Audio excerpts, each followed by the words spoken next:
Hello guys, good morning, good afternoon, good evening. I am C Satyaranjan Swami. मैं उम्मीद कर रहा हूँ कि आप लोग बहुत बढ़िया होंगे, मैं भी बहुत बढ़िया हूँ। एंड आपका एग्जाम का तैयारी बहुत जोर शोर से चल रहा होगा, तो उसमें हेल्प करने के लिए हम ये वाला वीडियो डाल रहे हैं, इंपॉर्टेंट कॉन्सेप्ट वाला वीडियो, जिससे आपका टारगेट रहेगा 60+। ठीक है, टारगेट 60+। बस ऐसे नहीं है कि अगर आप इसको पढ़ के जाएंगे तो आपका 80+ भी रख सकते हैं इजीली। ठीक है, इजीली रख सकते हैं, क्योंकि जितना भी हम यहाँ पे इंपॉर्टेंट कॉन्सेप्ट डाले हैं ना, जो हमारा क्वेश्चन बैंक का लगभग आपका क्वेश्चन बैंक का जो भी क्वेश्चन है यहाँ पे मैक्सिमम कवर हो जाएगा। ठीक है, क्वेश्चन बैंक मैक्सिमम यहाँ पे कवर हो जाता है लगभग। अगर देखेंगे आईडीडी का क्वेश्चन बैंक कवर हो जाता है, ये जो कॉन्सेप्ट के अगर आप कवर करेंगे। ठीक है, इंपॉर्टेंट कॉन्सेप्ट है एग्जाम के लिए, बहुत कम टाइम में अंदर आप इसको, अगर टाइम नहीं है आपके पास, इसको आप देख के जा सकते हैं, या एग्जाम से पहले लास्ट डे रिविजन के लिए, एलडीआर के लिए रिविजन के लिए, तो आप इसको भी रेफर कर सकते हैं, क्योंकि यहाँ पे आपका मैक्सिमम क्वेश्चन ये जो भी कॉन्सेप्ट के अंदर कवर हो जाता है, मैक्सिमम कॉन्सेप्ट कवर हो जाता है। ठीक है, तो ये इंपॉर्टेंट है। एंड ये नोट्स आपको मिल जाएगा हमारा टेलीग्राम चैनल में। पहले आप देखिए ये वीडियो, हम बहुत सारा बात बताएंगे। अगर आप नहीं देखकर अगर ओनली ये पीडीएफ को देख लेंगे तो वहाँ पे बहुत सारा पॉइंट आप मिस करेंगे, जो कि आपका रिवीजन में हेल्प करेगा इंपॉर्टेंट कॉन्सेप्ट। तो इसलिए आप ये वीडियो को पहले देखिए।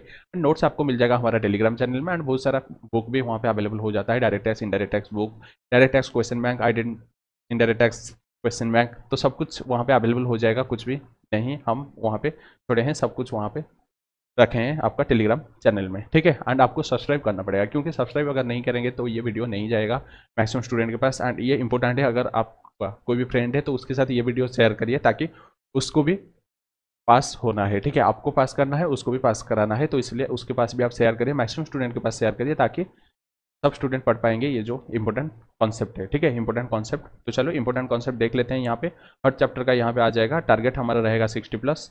कम से कम टाइम के अंदर आपको पूरा रिवाइज करना पड़ेगा। एंड सी फाइनल आईडीटी में जीएसटी कस्टम एफटी पे पूरा नोट्स यहाँ पे कवर हो जाता है ये नोट्स में। ठीक है, सब कुछ डिस्कशन करेंगे। तो पहले सप्लाई चैप्टर को आ जाते हैं। तो सप्लाई चैप्टर में जो आपका रहेगा, मेन सेक्शन नंबर 7 रहेगा एंड 8 रहेगा, mix supply, composite supply and normal supply. And उसके 3 शेड्यूल है। ठीक है, 3 शेड्यूल है वो भी रहेगा, जो कि शेड्यूल नंबर 1 है विदाउट कंसिडरेशन हम सप्लाई मानेंगे, schedule number 2 goods and services का सेग्रीगेशन के लिए, शेड्यूल नंबर 3 है नेगेटिव लिस्ट के लिए। उसके बाद एक प्रिंटिंग कॉन्ट्रैक्ट है, दूसरा है interstate movement of various modes of conveyance. तो ये दोनों मेनली सर्कुलर बहुत इंपॉर्टेंट है, तो ये दोनों को रेफर कर लीजिए, तो आपका इसमें से क्वेश्चन आ जाएगा। उसके बाद सेकंड चैप्टर अगर जाएंगे, चार्ज ऑफ जीएसटी, तो चार्ज ऑफ जीएसटी में एक जो आपका specified services reverse charge basis में इको के थ्रू अगर सप्लाई करेंगे तो वो आ जाते हैं, जैसे GST payable by ECO. And और एक कॉन्सेप्ट है जो नया आया है, on register supplier and composition tax payer, जब इको के थ्रू वो सप्लाई करेंगे तो वहाँ पे क्या होगा। एंड मल्टीपल इको अगर वो इन्वॉल्व होते हैं सिग्नल ट्रांजैक्शन में, तो वहाँ पे क्या होगा, इसके रिलेटेड एक क्वेश्चन भी है, उसको थोड़ा देख लेना। उसके बाद है आरसीएम। अगर देखें आरसीएम में क्वेश्चन आता है, स्पॉन्सरशिप सर्विसेज, एडवोकेट सर्विसेज आता है, बट अगर देखेंगे एग्जाम पॉइंट ऑफ व्यू से जीटीए वाला इंपॉर्टेंट कॉन्सेप्ट है, and government services and director services important, इसको देख के जा सकते हैं। उसका कंपोजिशन लेवी में तो 2 ही सेक्शन है, composition levy for goods and services, ये दोनों का फॉलो करके जा सकते हैं। उसके बाद है एग्जामेशन फ्रॉम जीएसटी है, यहाँ पे तो बहुत इसका जो भी वॉल्यूम अगर देखें बहुत ज़्यादा है। फिर भी चैरिटेबल सर्विसेज, इसमें से क्वेश्चन इंडिविजुअली आ जाता है। Passenger transportation service, goods transportation service, इसमें से क्वेश्चन एक पॉइंट पूछ लेता है, जो मिक्स क्वेश्चन जब आता है। एंड अदर ट्रांसपोर्ट रिलेटेड यहाँ से भी क्वेश्चन पूछ लेता है, 4 सर्विसेज वहाँ पे कवर होता है। एंड बैंकिंग फाइनेंशियल, ये भी एक एक पॉइंट अगर पूछ लेगा वही है। एजुकेशन आपका सेल्फ सफिशिएंट है, इसमें से क्वेश्चन आ सकता है, इंडिविजुअल क्वेश्चन, तो इसलिए हम स्टार मार्क लगाए हैं। एंड आपका लीगल सर्विसेज इसमें से भी आ सकता है, क्योंकि ये आपका आरसीएम रिलेटेड यहाँ पे पॉइंट है, एंड ये आपका एग्जामिनेशन चैप्टर रिलेटेड है, तो इसलिए लीगल सर्विसेज थोड़ा हम डाल दी हैं। एंड हेल्थ केयर सर्विसेज यहाँ से भी एक पॉइंट आता है। एंड गवर्नमेंट सर्विसेज यहाँ पे तो बहुत ज़्यादा सर्विसेज होता है, एंड इंडिविजुअली आ जाता है। एंड दूसरा है आईजीएसटी एक्ट का एक है, आईजीएसटी जो भी नोटिफिकेशन है, टूर ऑपरेटर सर्विसेज, क्योंकि वहाँ पे थोड़ा हमको लगता है हाँ ये वाला इंपॉर्टेंट है, तो ओनली टूर ऑपरेटर वाला सर्विसेज अगर देख लेंगे तो हो जाएगा। उसके बाद प्लेस ऑफ सप्लाई, तो प्लेस ऑफ सप्लाई चैप्टर में सेक्शन नंबर 10 इंपॉर्टेंट है, 11 छोड़िए, 12 13 इंपॉर्टेंट है आईजीएसटी एक्ट का। ठीक है, एंड रूल नंबर 3 है, क्योंकि यहाँ पे सेग्रीगेशन करना है, कैसे हम पर्सन करेंगे गवर्नमेंट सर्विसेज, ठीक है, एडवर्टाइजमेंट सर्विसेज जब करेंगे। And repair services related notification and intermediate services, जो क्वेश्चन हमारा बैंक में लास्ट में हम डाले हैं, 8-9 क्वेश्चन है, तो इसलिए ये दोनों सर्विसेज इंपॉर्टेंट है, इसके रिलेटेड क्वेश्चन आता रहता है। ठीक है, आता रहता है, एंड स्टूडेंट को वहाँ पे डाउट आता है। उसका time of supply, time of supply में इतना नहीं आता है एग्जाम में, फिर भी ये जो तीनों सेक्शन है देख लेना। तो इंपॉर्टेंट अगर देखेंगे तो ये change in rate of tax वाला चैप्टर इंपॉर्टेंट है, फिर भी ये दोनों को देख लेना, क्योंकि कॉन्सेप्ट अगर नहीं देखें तो नहीं होगा। ठीक है, उसके बाद वैल्यू ऑफ सप्लाई, यहाँ पे तो एक ही सेक्शन है, वो भी इंपॉर्टेंट है। एंड रूल नंबर 27 है, 28 29, ये तीनों रूल इंपॉर्टेंट है। उसके बाद 31 भी, 31C, ये दोनों नया है, online game and actionable claim के रिलेटेड। उसके बाद 32 सबसेक्शन 2, जो भी आपका अगर देखेंगे यहाँ पे मनी एक्सचेंज के रिलेटेड, 32(3), 32(4), 32(5) एंड 33 प्योर एजेंट वाला, तो ये इतना रूल देख लेना।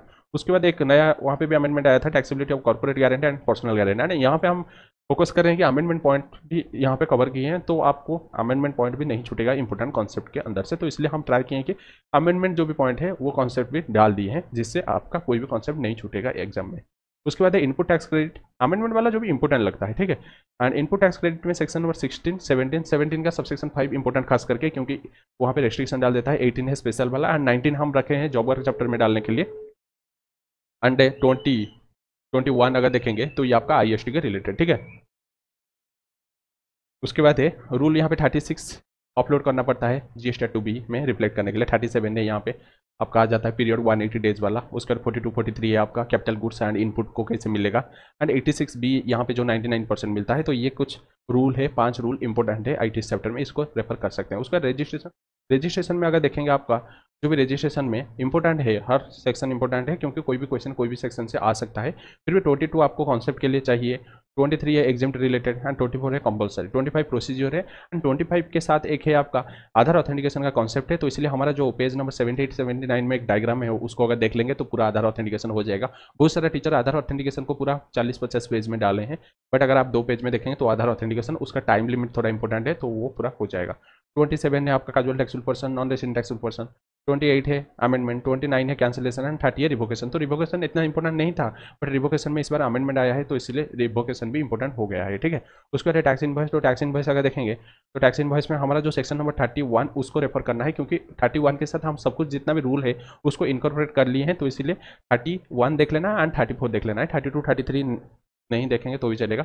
34 है डेबिट नोट क्रेडिट नोट, 31 है इनवॉइस। उसके बाद इनवॉइस में आपको एप्लीकेबिलिटी किसके ऊपर एप्लीकेबल है एंड यहाँ पे एग्जामिशन किसके ऊपर नहीं लगेगा, ये वाला 2 कॉन्सेप्ट इंपॉर्टेंट है। एंड डायनामिक QR कोड में भी वही एप्लीकेबिलिटी कितना लेवल के ऊपर एप्लीकेबल होगा किसके ऊपर, एंड एग्जामिशन कुछ लोगों के ऊपर एप्लीकेबल नहीं होता है। एंड कंप्लायंस देखना पड़ेगा, कंप्लायंस कैसे करना पड़ता है डायनामिक QR कोड। उसके बाद accounts records and e way bill, यहाँ पे अगर देखें 2 सेक्शन ही है, 35, 36 है। तो वहाँ पे 35 में मिले रहता है सब कुछ, यहाँ पे रहेगा एजेंट के लिए क्या क्या अकाउंट्स रिकॉर्ड रखना पड़ेगा, तो सब कुछ वहाँ पे कवर हो जाता है 35। एंड रूल भी हम इनकॉर्पोरेट कर लिए हैं। एंड 36 में पीरियड ऑफ रिटेंशन है। उसके यूए बिल में अगर देखेंगे, यूए बिल में तो सब इंपॉर्टेंट है, फिर भी रूल नंबर जो 138 है, जितना पॉइंट हम सब कुछ इनकॉर्पोरेट कर लिए उसको देख लीजिए, हो जाएगा। बट यूए बिल में क्या होता है कि स्टार्टिंग वाला जो पॉइंट के ऊपर एप्लीकेबल लिमिट है 50,000, तो उसके ऊपर ही क्वेश्चन आता है। फिर भी यूए बिल थोड़ा देख लेना 138 वाला, क्योंकि वहाँ पे 138A है, B है, C, D बहुत सारा रूल है, तो आपको रूल नंबर 138 ओनली देखना पड़ेगा, ठीक है। उसके बाद है पेमेंट ऑफ टैक्स, तो पेमेंट ऑफ टैक्स में 49 में पेमेंट एंड 77 में यहाँ पे जो रॉन्गली अगर आप पेमेंट कर देते हैं तो उसको आपको क्या करना पड़ता है, और एक बार रिफंड मिल जाता है, आपको डिपॉजिट करना पड़ता है। 77 अगर देखें ये आपका कौन सा चैप्टर का, डिमांड रिकवरी चैप्टर का है, फिर भी हम यहाँ पे डाल दिए हैं इस चैप्टर के रिलेटेड। एंड 50 इंटरेस्ट के लिए, 51 TDS, 52 TCS, इंपॉर्टेंट सब कुछ है। एंड रूल अगर देखें एक ही रूल इंपॉर्टेंट है कि कैश लेजर, क्योंकि वहाँ पे बहुत सारे छोटे छोटे कॉन्सेप्ट है, तो वो इंपॉर्टेंट है। उसका रिटर्न अगर देखें तो रिटर्न में भी आपका 37 है आउटवर्ड रिटर्न है, एंड आउटपुट टैक्स लायबिलिटी के लिए रिटर्न है। उसका 39 है नॉर्मल रिटर्न, 44 है एनुअल रिटर्न, 45 है आपका फाइनल रिटर्न, 47 है पेनल्टी। तो ये इंपॉर्टेंट सेक्शन है। एंड QRMP स्कीम में ओनली एप्लीकेबल देखना पड़ेगा, 5 करोड़ जो भी लिमिट है वो थोड़ा देख लेना तो हो जाएगा। उसके बाद इंपोर्ट एक्सपोर्ट अगर देखें, यहाँ पे थोड़ा आपको कॉन्सेप्ट नहीं पता होता है, तो इसलिए हम यहाँ पे 3 सेक्शन डाले हैं। 14 है, 14A है आपका ऑनलाइन गेम्स OIDR रिलेटेड है, तो वो नया आया है, उसको डाल दिया। एंड 16 है आपका यहाँ पे डाल दिए हैं। उसके बाद एक्सपोर्ट सर्विसेज का डेफिनेशन यहाँ पे आपको पढ़ना पड़ेगा। स्पेशल प्रोविजन फॉर एक्सपोर्ट, यहाँ पे बहुत सारा कॉन्सेप्ट छोटे छोटे टाइम लिमिट होता है, तो इसलिए इसको डाल दिए।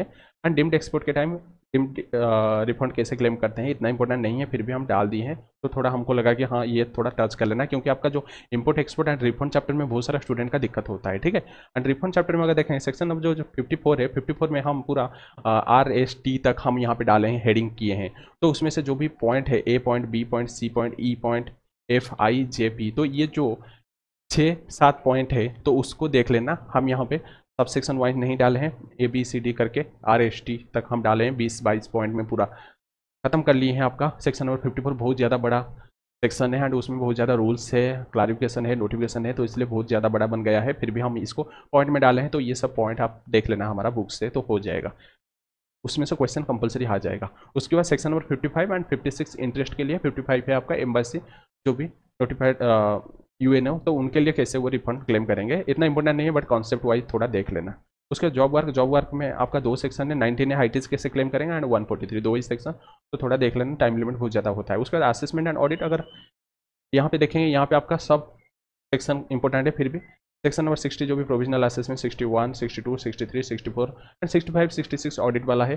तो ये सेक्शन थोड़ा देख लेना, क्योंकि ये सेक्शन तो थियोरिटिकल तो आपको सब कुछ कवर हो जाता है, फिर भी अगर आप कोई भी इंपॉर्टेंट सेक्शन देख के जाना चाहते हैं तो इसको आप देख के जा सकते हैं। इसमें से क्वेश्चन कंपलसरी है, ठीक है, कंपलसरी थियोरिटिकल जो भी है कंपलसरी आ जाएगा। Inspection, search and seizure, arrest, तो यहाँ पे 67 है, 69 अरेस्ट वाला है एंड इंस्पेक्शन है 67, 71 है डॉक्यूमेंट है। क्योंकि हम यहाँ पे जो भी सेक्शन डाले हैं ना, उसमें क्वेश्चन अगर है कोई सेक्शन के ऊपर तो हम उसको डाल दिए हैं। डिमांड रिकवरी में सबसे इंपॉर्टेंट है ये तीनों है, 73, 74, 75 है। 76 भी अगर आप डिपॉजिट नहीं करते हैं, 79, 77 आपका कवर हो गया है return payment of tax chapter में, एंड 79 आपका कैसे आप रिकवरी करेंगे, एंड 80 है इंस्टॉलमेंट में, एंड 83 है वही है प्रोविजनल कैसे करेंगे। उसके बाद लाइबिलिटी टू पे इन सर्टेन केसेस, यहाँ पे भी सब सेक्शन इंपॉर्टेंट है, बट जिस सेक्शन के से क्वेश्चन आता है उसको डाल दिए हैं। 85 पे, 86, 87, 88, 89, 90, 93 है, ठीक है। सबसे इंपॉर्टेंट है ये दोनों, सबसे इंपॉर्टेंट ये दोनों है। उसके बाद ऑफेंसेस एंड पेनल्टीज, यहाँ पे भी जिसके रिलेटेड क्वेश्चन आता है उसको डालें, जैसे सेक्शन नंबर 122 जहाँ पे मेनली पेनल्टी क्या लगता है, 125 general penalty and minor breach 126, 129 detention confiscation 130, ये दोनों सेक्शन है। 132 यहाँ पे बहुत सारा ऑफेंसेस रहता है, एंड 137 कंपनी जब ऑफेंसेस करेगा, एंड यहाँ पे आपका रहेगा कंपाउंडिंग ऑफ ऑफेंस। उसके बाद ऑफिस एंड रिविजन, यहाँ पे भी इंपॉर्टेंट सेक्शन है, जैसे 107 है आपका फास्ट अपलेट अथॉरिटी, 108 रिविजनल अथॉरिटी, 109, उसके बाद 112, 116, 117, 118 एंड 120 एंड 121 ये सेक्शन है, ठीक है। एडवांस रूलिंग चैप्टर, यहाँ पे सेक्शन नंबर 97 एंड 98 अगर देखेंगे, ये मेन 97 इंपॉर्टेंट है, क्योंकि ये कौन सा आपका रहता है क्वेश्चन जहाँ पे आप जा सकते हैं। 98 प्रोसीजर है, 100, ये जो भी सेक्शन है इंपॉर्टेंट है, यहाँ पे देख लेना, इसमें से क्वेश्चन आएगा। एंड मिसलेनियस में जिसके ऊपर हमारा क्वेश्चन बैंक में क्वेश्चन है तो उसको डाल दिए हैं, एंड और एक अमेंडमेंट वाला डाल दिए हैं, ये वाला अमेंडमेंट वाला है, बट जिसके ऊपर क्वेश्चन है हम उसको डाल दिए हैं, ये वाला नहीं है। तो जिसके ऊपर क्वेश्चन है हम डाल दिए हैं सेक्शन 144, 147, 149, तो ये जो भी क्वेश्चन है सब कुछ डाल दिए हैं। तो यहाँ पे आपका जीएसटी खत्म हो जाता है। उसके बाद हम जाएंगे आपको कस्टम को, levy and exemption from custom duty देखना पड़ेगा। तो यहाँ पे आपको डेफिनेशन, ये जो डेफिनेशन देखना पड़ेगा, custom area, custom station, foreign going vessel है या एयरक्राफ्ट, गुड्स का डेफिनेशन, पर्सन इंचार्ज का डेफिनेशन मेनली। उसके बाद और एक कॉन्सेप्ट है meaning and significance of territorial water and Indian custom water. और एक चीज़ मैं आपको बता देता हूँ, कस्टम में जितना भी केस स्टडीज है सब कुछ आपको रेफर करना पड़ेगा। कुछ 22-23 केस स्टडीज है, उसको अगर रेफर कर लेंगे हो जाएगा। तो हर चैप्टर में हम डालेंगे केस स्टडी बुक में, तो वहाँ से रेफर कर लेना है। एंड उसके बाद और एक कॉन्सेप्ट है distinction between ICD and CFS के बिटवीन डिस्टिंक्शन कॉन्सेप्ट, उसको देख लेना है। उसके बाद स्टेज ऑफ इम्पोजिशन जो कि 3 स्टेज में होता है, तो उसको पढ़ लेना है। उसके बाद जो यहाँ से शुरू हो जाता है सेक्शन नंबर 15 है, ठीक है। 15 रेट रहता है इंपोर्ट के लिए, एंड 16 है एक्सपोर्ट के लिए। रेट कौन सा लेंगे, 17 provisional assessment, 17 assessment, 18 provisional assessment, 99A है ऑडिट, 20 है आपका यहाँ पे अगर देखेंगे री इम्पोर्टेशन। उसके बाद है 13 पिल्फरेज, 21 अगर देखेंगे डेरिलिक्ट शॉर्ट सम जेट सम है, 23 अगर देखेंगे आपका रहेगा lost destruction of goods, 22 abatement, 25 exemption. उसके बाद एक कस्टम ICGR रूल है जो कि पिछले साल आया था, तो उसको थोड़ा देख लेना है, उसके ऊपर प्रैक्टिकल आ सकता है। उसके बाद case study of all chapter हम यहाँ पे लिख लिए हैं, कस्टम में सब चैप्टर का केस स्टडी जितना भी है 20-22 केस स्टडीज आपको पूरा देखना पड़ेगा जितना चैप्टर में। उसके बाद टाइप्स ऑफ ड्यूटीज में ये सब छोटे छोटे चैप्टर, तो इसलिए मैक्सिमम क्वेश्चन कॉन्सेप्ट कवर हो जाता है, जैसे BCD, SWS, IGST, GST compensation cess, value of warehouse goods, इसको देख लेना है। 2 पेज में है तो पूरा देख लेते हैं।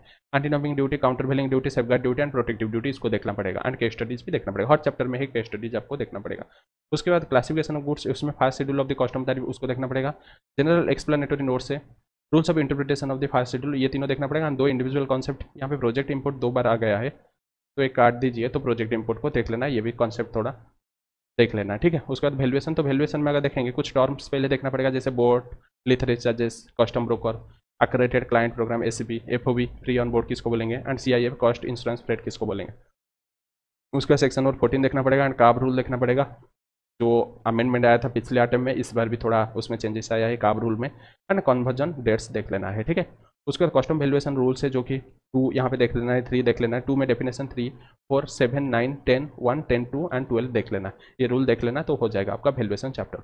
उसके बाद इंपोर्टेशन एंड एक्सपोर्टेशन देख लेना है, तो सेक्शन नंबर 29, 30 ये जो इंपोर्टेंट सेक्शन इंपोर्टेशन एक्सपोर्टेशन में डाले हैं, जैसे 51 तक है आपका इंपोर्ट एक्सपोर्ट। उसके बाद 53, 54 है ट्रांसिट ट्रांसशिपमेंट, एंड उसके बाद 83 है इंपोर्ट एक्सपोर्ट बाय पोस्ट है, 78 बैगेज वाला, 79, 80 है बैगेज वाला चैप्टर का। उसके बाद बैगेज रूल देख लेना क्योंकि यहाँ से प्रैक्टिकल आता है, एंड अनेक्स्चर 1 देख लेना इंपॉर्टेंट है, ठीक है। उसके बाद वेयर हाउसिंग है, वेयर हाउसिंग में बहुत सारा सेक्शन है, बट यहाँ पे आपको ये 7 सेक्शन देख लेना है, तो इसमें से क्वेश्चन आ जाएगा। रिफंड में टोटल ही 4 सेक्शन, चारों ही इंपॉर्टेंट देख लेना। उसके बाद अगर देखें एफटीपी में जो भी है सब कुछ कॉन्सेप्ट इंपॉर्टेंट है, ठीक है। एफटीपी का जो भी कॉन्सेप्ट बुक में है सब कुछ इंपॉर्टेंट है, फिर भी हम आपको बताए हैं जो भी थोड़ा क्वेश्चन है जिस कॉन्सेप्ट के ऊपर हम डाल दिए हैं। तो अगर ये कॉन्सेप्ट देखकर आप हमारा क्वेश्चन बैंक भी देखेंगे तो हो जाएगा। तो ये कॉन्सेप्ट जिसके ऊपर क्वेश्चन है डाल दिए हैं, जैसे trade facilitation and ease of doing business नया आया है, ऑथराइज इकोनॉमिक ऑपरेटर ये तो था, content of FTP, administration of FTP है, ITC HS Indian trade classification harmonise system है, एंड इंपोर्ट एक्सपोर्ट कोड है, आईसी कोड है, mandatory document for import export के लिए, एंड थर्ड पार्टी एक्सपोर्ट। तो थर्ड पार्टी एक्सपोर्ट यहाँ पे आ गया है, ये एक इंडिविजुअल कॉन्सेप्ट है, ठीक है। उसके बाद पेनल एक्शन क्या रहेगा, for denied entity list DEL, ये इंपॉर्टेंट है, नया आया है, देख लेना। उसके बाद developing district as export hub है, एडवांस ऑथराइजेशन स्कीम ये तो इंपॉर्टेंट है, duty free import authorization DFI ये इंपॉर्टेंट है, remission of duties and taxation exported road D tip status holder यहाँ पे क्वेश्चन आता है practical, export promotion capital good scheme यहाँ से प्रैक्टिकल क्वेश्चन आता है, EOU ESTP STP BTP scheme है, limit export and quality complex and trade dispute. तो यहाँ पे आपका सब कुछ कवर हो जाता है इंपॉर्टेंट कॉन्सेप्ट। तो आप इसको रेफर करिए, एंड ये वीडियो देखने के बाद आप शेयर करिए, सब्सक्राइब करिए, एंड कमेंट दीजिए, एंड लाइक करिए। बहुत सारे स्टूडेंट लाइक कर रहे हैं, कमेंट कर रहे हैं, तो आप भी करिए ताकि मैक्सिमम स्टूडेंट के पास पहुँचेगा, एंड ये PDF आपको मिल जाएगा हमारे टेलीग्राम चैनल में। एंड हम एक नया वीडियो में आते हैं, नेक्स्ट नया वीडियो में हम आते हैं।